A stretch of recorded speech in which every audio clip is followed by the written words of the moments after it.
Light Stream is a mailing that goes out every Saturday.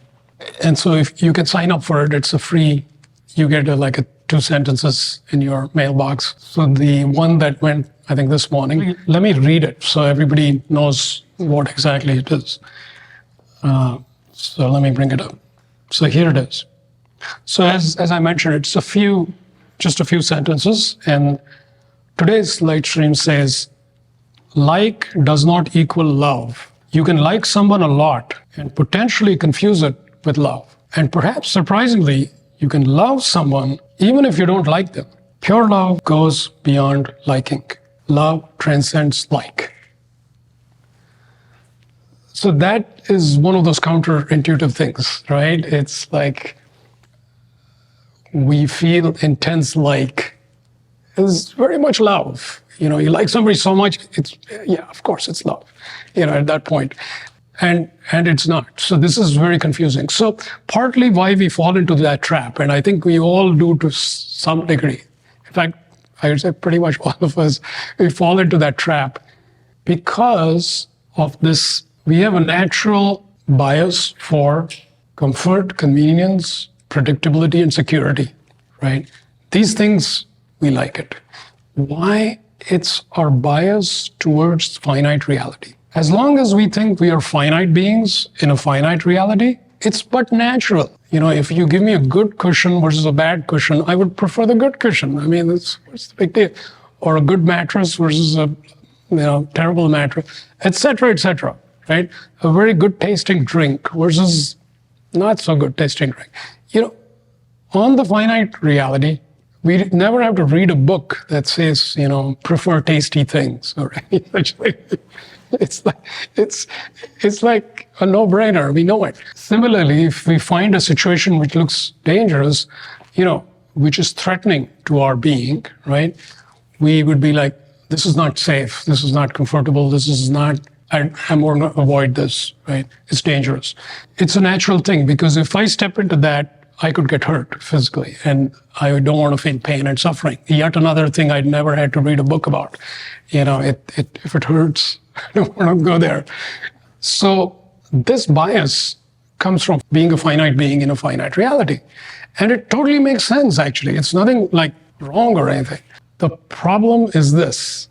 The finite reality, like we said, is just the skin, right? If we get too tight with that, so some of us, maybe many of us, we get too tight with that.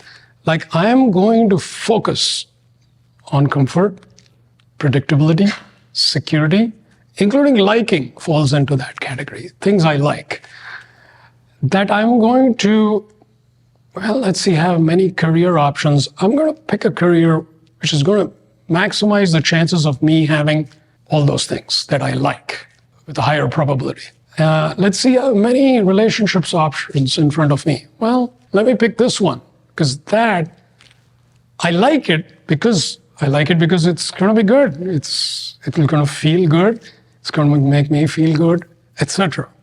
I feel comfortable, safe, all these things. There's nothing wrong with any of this. But when we start fixating on it to such a degree that we are holding it very tightly, essentially what we're doing is we're closing all the doors and windows to the higher dimensions.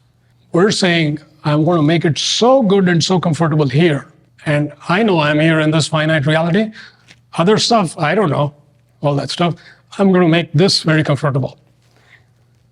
So we make choices such as with work, with livelihood, with people we hang out with partners, which we feel this is the most important thing. So naturally, I'm going to optimize and put a high weightage on that. So the like becomes predominant to such an extent that the love part of it is actually, we don't even really know what the heck love is. But funnily, we've all watched enough movies and read enough books that we have developed some association that what love is. And we're like, yeah, I know what love is. We feel that, but really it's a more diluted version of the real love. So we're caught up somewhere between like and pure love. And we feel that's the good stuff. So how we learn, of course, we've all experienced this. So what happens is we've had numerous situations like this where you gravitate towards something you like, whether it's an ice cream or a person, right? You gravitate towards it and you engage with it. You like it. You like it even more. You like it a lot.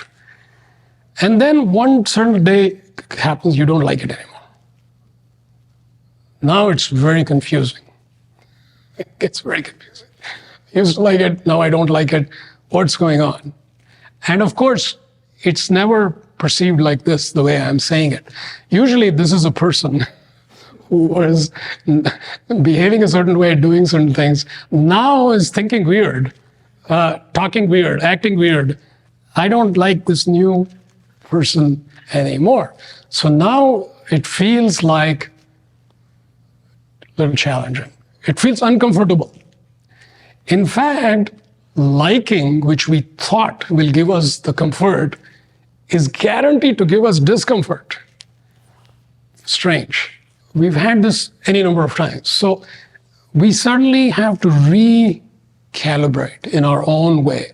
So generally, of course, with relationships, we'll say, somehow this relationship is not working. I mean, it just had good potential. It was really good, but now it's just not that good.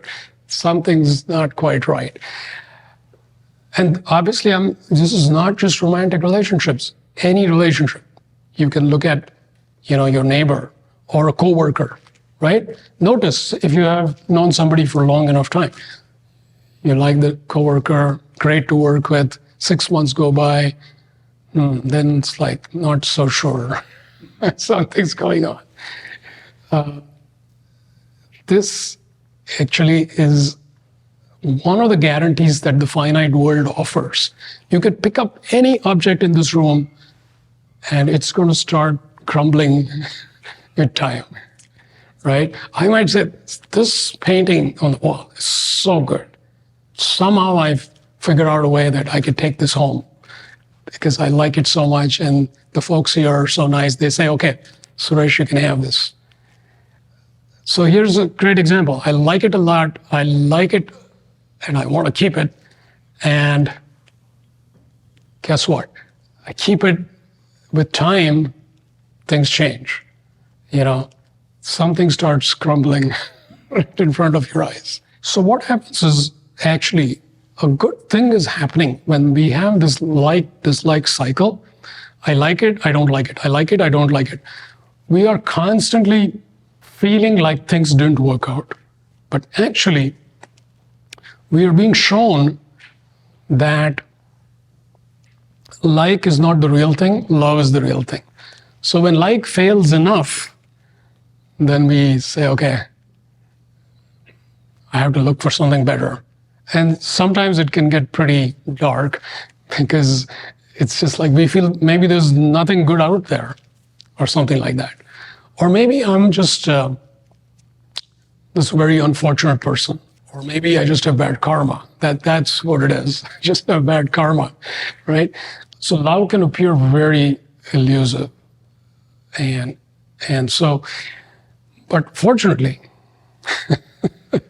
there's really good news because pure love is continuously revealing itself and saying to us, can you see me? Just like light. In fact, light and love, at the end of the day, you can't pull them apart or anything. I would say the less we fixate on finite reality, the more we are open to the higher dimensions, we actually our finite self feels like it's taking a risk because it's going into what it thinks is uncomfortable. But this discomfort is good discomfort because you will step into deeper and deeper levels of truth and love. So paradoxically, the liking aspect has got a very dualistic thing. I have to like this thing, the ice cream, which is clearly not me. I like it. I love the blue color. I like this car. It's always this other thing. Interestingly, love, as we discover pure love and get closer and closer to it, this otherness starts disappearing.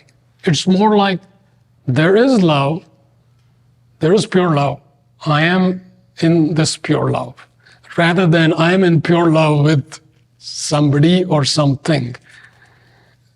Instead, I am in pure love. I am pure love, or there is only pure love. That's what it feels like more.